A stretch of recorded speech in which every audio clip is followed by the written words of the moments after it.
Om Shri Sai Ram. So here we are back with you with another part of chapter 4, Family in India. In today's lesson we are going to talk about the types of joint family. In the earlier we discussed the definition of a joint family system and some characteristics of the joint family system. And we had given you some questions. I hope you have written the answers to that. So what are the questions? Please check your answers. What is a joint family? Give one definition of a joint family. Here we have taken Iravati Karve's joint family definition, which according to her is a group of people who live under one roof generally, who eat food cooked in one hearth, who hold property in common.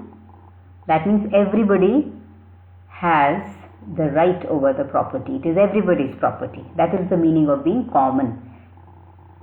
Participate in common family worship and are related to each other as some particular type of kindred. Then list the characteristics of the joint family. There were 9 points. Hope you have discussed all these 9 points. You just have to discuss them briefly. So what are we going to do today? We are going to study the types of joint family, which is basically of two types: patriarchal joint family and matriarchal joint family. So we will be discussing it with the help of examples. So one example for patriarchal joint family we are going to take from Nambudri patriarchal family, which is called Ilom. This Nambudri is a caste, high caste people from Kerala. And then under matriarchal joint family, Nayar's matriarchal joint family, which is called Tarawad. And we'll give you another example of patriarchal joint family, which will be Narsinganawar family. So let's begin. Types of joint family: patriarchal and matriarchal. Here are the two pictures. In the patriarchal, which is the left side, you can see father and mother, maybe grandfather and mother, and his 3 sons with their families. So this is how their arrangement is. Sons live with the father. And at the left side of the screen, you see the matriarchal joint family system, where the monarch or the karta of the family will be the lady head of the family and will be inherited by the daughter. So let's see with the help of examples what kind of joint families are they.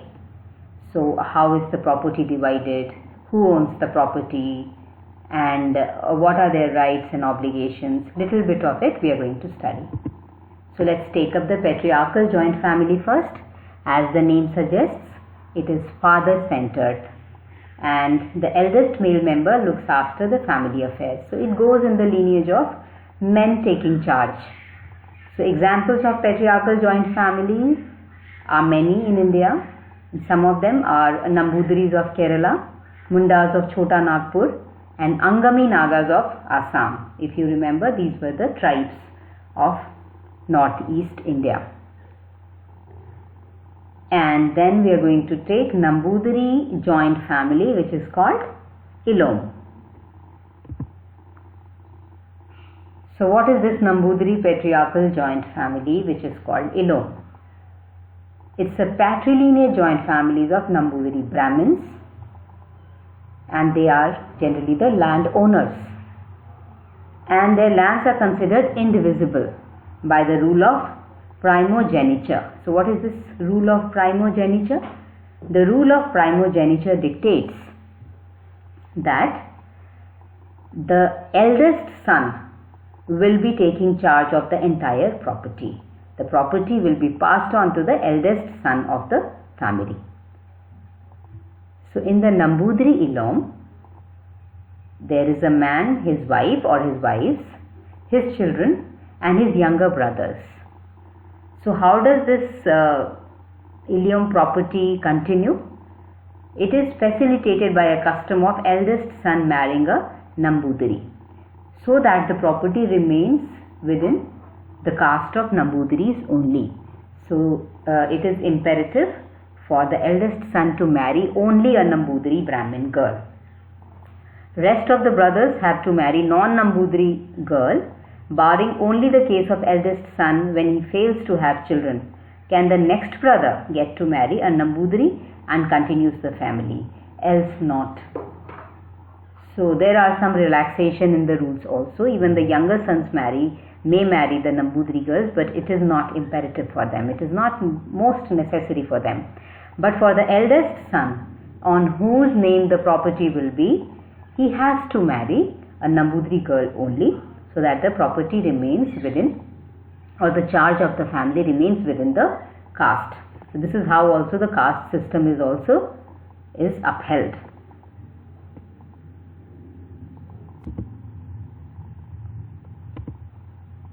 Again, we are discussing here the rights, different rights and the ways it is executed.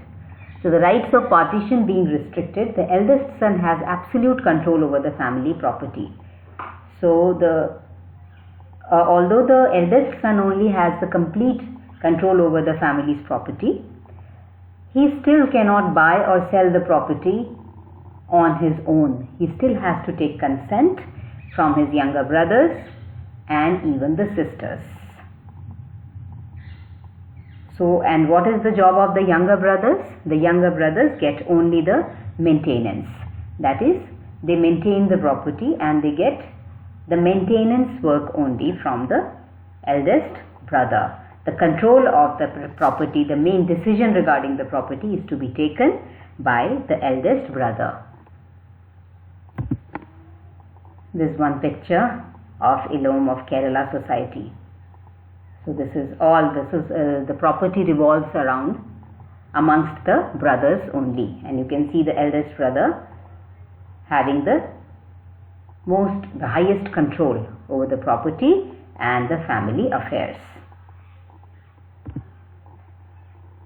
Okay, so here we are with a matriarchal joint family. So what is a matriarchal joint family? As the name suggests, it is the mother-centered family. Succession and property rights pass from mothers to their daughter. Just as in bang opposite of the patriarchal family, joint family, it is the matriarchal family. Okay, so Nayar's matriarchal joint family. So the example that has been taken is from Nayar's caste, and their matriarchal joint family is called Tarawad. Please remember these terms. So how does it function? How does a Tarawad function? So they are basically matrilineal institutions consisting of one female common ancestor and other descendants on the female line. So you will have the main Karta of the family, the eldest female. Fathers had no significant property separate from their own Tarawads. So fathers have a little role in the property affairs to give to their children, and fathers hold no special claims over their children too. So it is every decision, important decision is taken over by the mother or the eldest female of the family. The Tarawad institutions included family, household, lands, and maintained a status and a life beyond any individual. So Tarawad are the institutions. They are above the individual decisions. They have to be followed as they are. So their life is beyond any individual. So you cannot have as your own changes and modification in this system unless that modification is brought in by the time. So let's see, is there any modification and how does it function? So basically we are saying the material support for the household was drawn from the inseparable lands of the Tarawad. As it was there with the Nambudiris, the land was indivisible. Here also we can see the land is indivisible only. Both male and females had a whole life security. Within their mother's Tarawad, fathers visited only on occasions. So here females take the entire lead, and they have a whole life security within their mother's Tarawad. So the daughter will get the entire security as well as the property from the mother. Fathers don't have much to say. They only visit them only on certain occasions. The internal management of the affairs of the Tarawad were directed by a senior female, a mother or an aunt or a grandmother. So she will be the Karta of the family. All the other members share the wealth and status of the Tarawad. So here we are going to take matriarchal joint family Tarawad of Karanwan. So what is this Karanwan? The properties of Tarawad were managed by a senior male called Karanwan. So the management work of the property, they take help of a senior male member. So the Karanwan was the head of the large extended family and an absolute ruler of the family. On his death, the next senior male member becomes Karanwan. He could invest money in his own name, mortgage property, give money on loan or land as a gift, and was not accountable to any member in respect of income and expenditure. So you can see that this also is coming back to a kind of a system where man only is ruling in the name of women ruling. So this Karanwan can be the brother of the mother or the Karta, but he was the absolute ruler of this kind of a family system. Now you have Tavishi. What are the Tavishis? When Tarawad becomes too large, it was divided into Tavishis. So a Tavishi in relation to a woman was a group of persons consisting of a female, her children, and all descendants in the matrilineal. So you will have this kind of a unit where one person, female person, is the in charge, and her children and their descendants will be following this Tavishi line of control. So what was Tavishi? It was a part of the Tarawad. When Tarawad became too large, it was divided into Tavishis. Now what are the changes that are observed or modifications that are observed in Tarawad? The changes in a Tarawad family have been identified as: Tarawad property can be equally divisible to all family members. Karanwan's powers are curtailed. So now this particular change has now come up. That Karanwan, that is the male member who used to manage the property and used to be the ultimate absolute ruler of the property, now his powers are curtailed. Then members of the Tarawad are entitled for maintenance even though they live outside the Tarawad. So where you live is not important, but you are a part of that Tarawad, so your needs will be taken care by the Tarawad. Whatever income is generated within that family system, you will be having a share in that. Nair marriages have been made more stable. In the sense, you remember that the fathers earlier only visited on certain occasions. So now that thing has been modified. It is now like a family only. So fathers will also be there, mothers will also be there. This is what they mean by these Nair marriages have been made more stable. Widows and their children have got property rights as per legislation. Okay, so right. So here we take on Narsinganwar's family, which is an example of patriarchal joint family. So up till now we discussed some examples of matriarchal system, matriarchal joint family system, and some examples of patriarchal joint family system. Here is one more example of patriarchal joint family system, which is this family. The Narsinganwar family is a patriarchal joint family of about, can you guess, 206 individuals who are residing under one roof. Unbelievable. In the village of Lokur in the Dharwad district of Karnataka. So just in your neighborhood you have this family where 206 people are living together. All the individuals in the family share a common ancestry. That means they come from a common ancestor on father's line. and this family is recognized as one of the largest undivided families in the world. So you can see how large it is, and it is still undivided. So it is from Indian joint family. So this picture is not very clear, but you can vaguely see the number of people here, and they all belong to one family, which is Narsinganawar family of Karnataka. Okay. For India's largest joint family, balancing the family is a forbidding task. So the Narsinganawar family finds that expenditure on its 206 members always seems to be more than its income. Isn't it obvious? When so many people are living together, the expenditure is a big problem.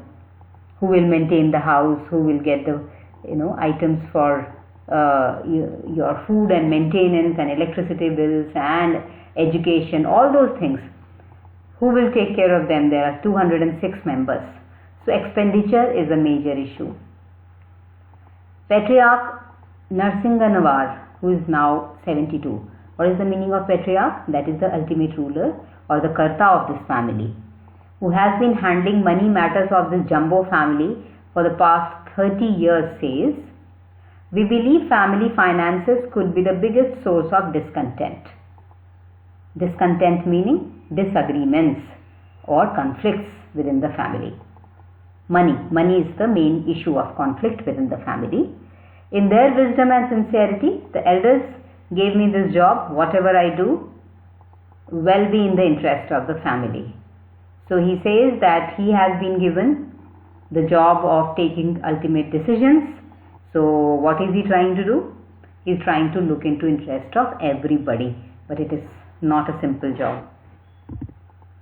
Agriculture is the main occupation for this family. It owns 270 acres cultivable land, and the annual income, that is yearly income, is 8 lakh to 12 lakh depending on the monsoon and market.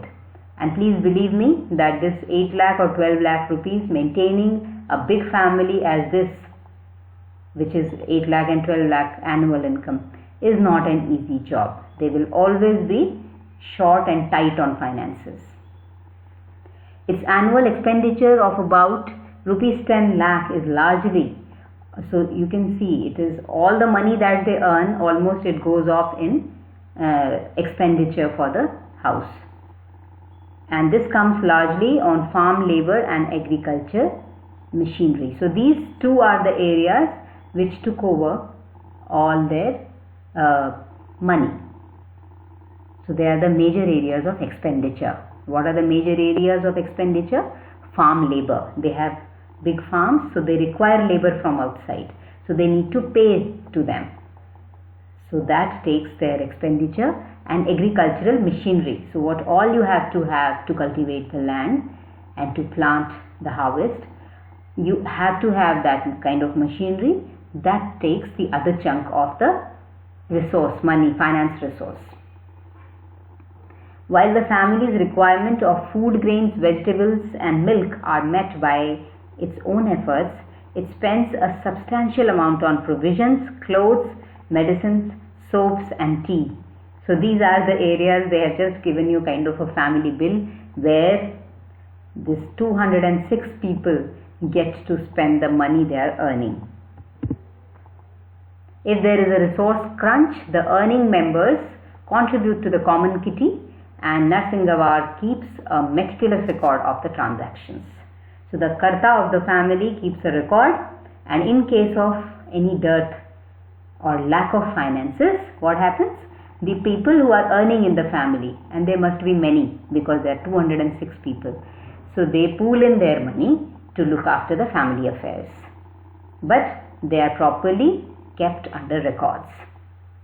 Weddings are performed every 8 to 10 years, with several marriages being solemnized at the same time. Because why so? If they have one marriage by one marriage, you can understand and estimate how much time and money it will take for the members of 206 number of family members. The family's only source of entertainment is a TV. poor TV with 206 members, no other source of entertainment. So, okay, with this we end this part, and here come the questions for you again. So, how many types of joint families are there in India? So, you can very well answer this question. Name any two patriarchal joint families of India. Again, we had discussed it. You can answer this question. What is an Ilom? What is a Tarawad? What is a Tanishi?